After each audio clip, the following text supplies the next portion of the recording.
السلام علیکم defence lovers friends, defence updates میں پاکستان نیوی کی طرف سے انڈین نیوی کو ایک اور سرپرائز، اس کے علاوہ پاکستان کی طرف سے ترک کمپنی ایسلسان سے ایک سسٹم خریدے جانے کی خبر پر بات کریں گے۔ ایک اور افریقن کنٹری کی ترک ڈرونز خریدنے کی درخواست، Russian multi role Arctic patrol ships کے لیے کروز میزائل، ساؤتھ کوریا میں international aerospace and defence exhibition, U S, Russia, شمالی کوریا اور چائنا سمیت دیگر بین الاقوامی دفاعی خبریں بھی اس ویڈیو میں شامل ہوں گی۔ So let's start.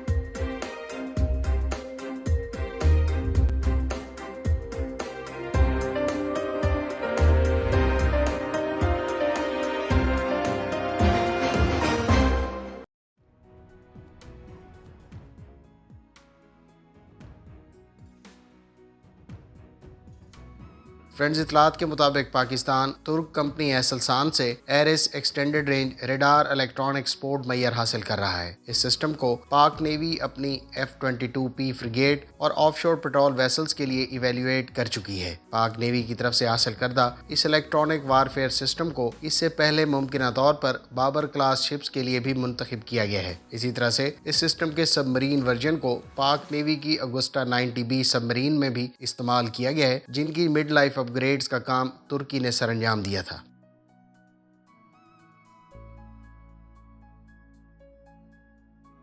فرینڈز، پاک بحریہ نے بھارتی سب مرین کی پاکستانی حدود میں داخل ہونے کی ایک اور کوشش پھر سے ناکام بنا دی ہے۔ پاک فوج کے شعبہ تعلقات عامہ یعنی ISPR کے مطابق پاک بحریہ نے بھارتی سب مرین کو پاکستانی حدود میں داخل ہونے سے روک دیا۔ ISPR کا بتانا ہے کہ پاک بحریہ نے اپنی پیشہ ورانہ صلاحیت اور مسلسل نگرانی سے بروقت بھارتی سب مرین کا پتہ لگایا اور مسلسل تیسری بار پاک بحریہ کے لانگ رینج میری ٹائم پیٹرول ایئر کرافٹ نے بھارتی سب مرین کو بروقت شناخت کر کے اس کو پاکستانی حدود کی طرف داخل ہونے سے روک دیا۔ بھارتی سب مرین نے 16 اکتوبر کو رات 11:36 پر پاکستانی سمندری حدود میں داخل ہونے کی کوشش کی۔ سیکیورٹی خدشات کے باعث پاک بحریہ مسلسل پاکستانی سمندری حدود کی نگرانی کر رہی ہے۔ ISPR کا کہنا ہے کہ حالیہ واقعہ بھارت کی مذموم سازشوں کا عکاس ہے۔ واضح رہے کہ فروری 2019 کی اسکیلیشن کے دوران بھی 3 مارچ کو بھارتی نیوی کے آبدوز کو بھی پاک نیوی نے رات گئے ڈیٹیکٹ کر کے واپس اپنے گھر بھجوا دیا تھا۔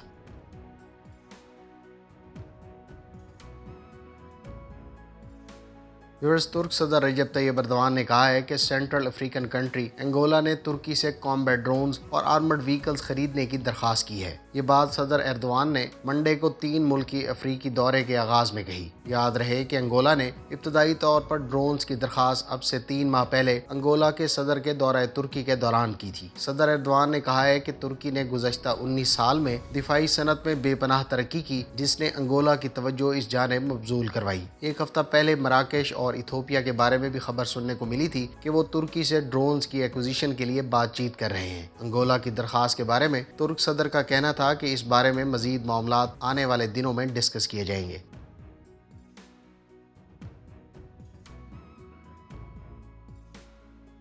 امریکی وزیر خارجہ کے مطابق افغانستان کے لیے خصوصی سفیر زلمے خلیل زاد اس ہفتے اپنے عہدے سے مستعفی ہو رہے ہیں۔ محکمہ خارجہ کے انسپکٹر جنرل نے افغانستان سے امریکہ کے انخلاء کی تحقیقات بھی شروع کرنے کا اعلان کیا ہے۔ امریکی وزیر خارجہ بلنکن نے بتایا کہ افغانستان کے لیے امریکہ کے خصوصی سفیر زلمے خلیل زاد اسی ہفتے مستعفی ہو رہے ہیں اور اب ان کے نائب تھامس ویسٹ ان کا عہدہ سنبھالیں گے۔ خلیل زاد اس عہدے پر گزشتہ 3 برسوں سے بھی زائد عرصے سے فائز تھے۔ انہوں نے ٹرمپ اور بائیڈن دونوں کی انتظامیہ میں کام کیا۔ زلمے خلیل زاد پر اس بات کے لیے شدید نکتہ چینی بھی ہوئی ہے کہ انہوں نے ٹرمپ کی صدارت کے دوران طالبان پر جس قدر دباؤ ڈالنا چاہیے تھا اتنا دباؤ نہیں ڈالا، لیکن امریکی وزیر خارجہ بلنکن نے ان کی خدمات کو سراہا اور ان کا شکریہ ادا کیا۔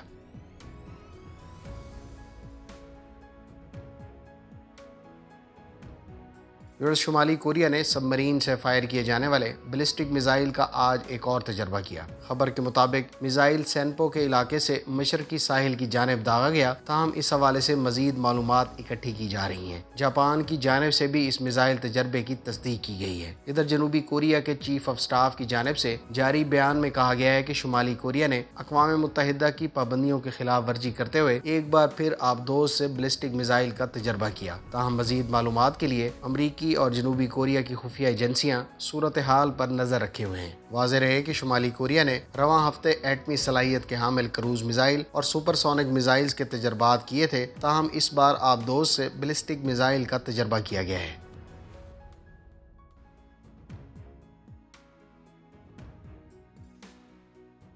فرینڈز، روس کی نئی multi role ice breaking patrol ship کو کیلبر کروز میزائل سے لیس کیا جائے گا۔ Container type cruise missile system کو اس پروجیکٹ 23550 شپ پر نصب کیا جائے گا۔ کیلبر کروز میزائل کسی بھی کوسٹل، ایئر بورن، شپ بورن اور سیٹلائٹ سسٹم سے ٹارگٹ ایکوزیشن کا ڈیٹا حاصل کرنے کی صلاحیت رکھتا ہے۔ اس میزائل کی زیادہ رینج 2000 کلومیٹر بتائی گئی ہے۔ رشین نیوی کے لیے اس سلسلے کی 2 شپس تیار کی جا رہی ہیں۔ یہ شپ 6800 ٹن ڈسپلیسمنٹ اور 114 میٹر لمبی ہے۔ اس پر 8 کیلبر کروز میزائل کے علاوہ ایک 76 ملی میٹر کی مین گن اور ہیلی کاپٹر کے لیے ہینگر بھی موجود ہے۔ پروجیکٹ 23550 سیریز کی پہلی شپ 2023 میں باقاعدہ رشین نیوی میں انڈکٹ کی جائے گی۔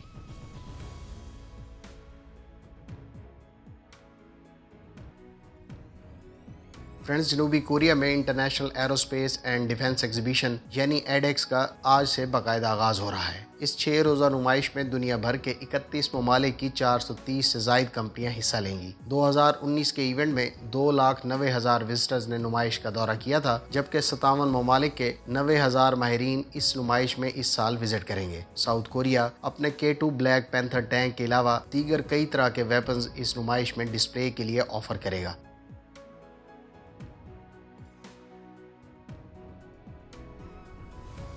روس اور چین کی مشترکہ نیول ایکسرسائز سی آف جاپان میں اپنے اختتام کو پہنچی۔ اس ایکسرسائز میں روس کی نیوی اپنی پروجیکٹ 1155 لارج اینٹی سب مرین وارفیئر شپ، پروجیکٹ 20380 کاربیٹ مائن سویپرز اور کلو کلاس سب مرین کے علاوہ میزائل بوٹس کے ساتھ اس ایکسرسائز میں شریک ہوئی۔ چین کی طرف سے type 55 destroyer, type 52D destroyer اور ٹائپ 56 کاربیٹس کے علاوہ سب مرین اور سپلائی شپس نے شرکت کی۔ اس ایکسرسائز میں چائنیز اور رشین نیوی کے 12 ایئر کرافٹس کے علاوہ ہیلی کاپٹرز نے بھی شرکت کی۔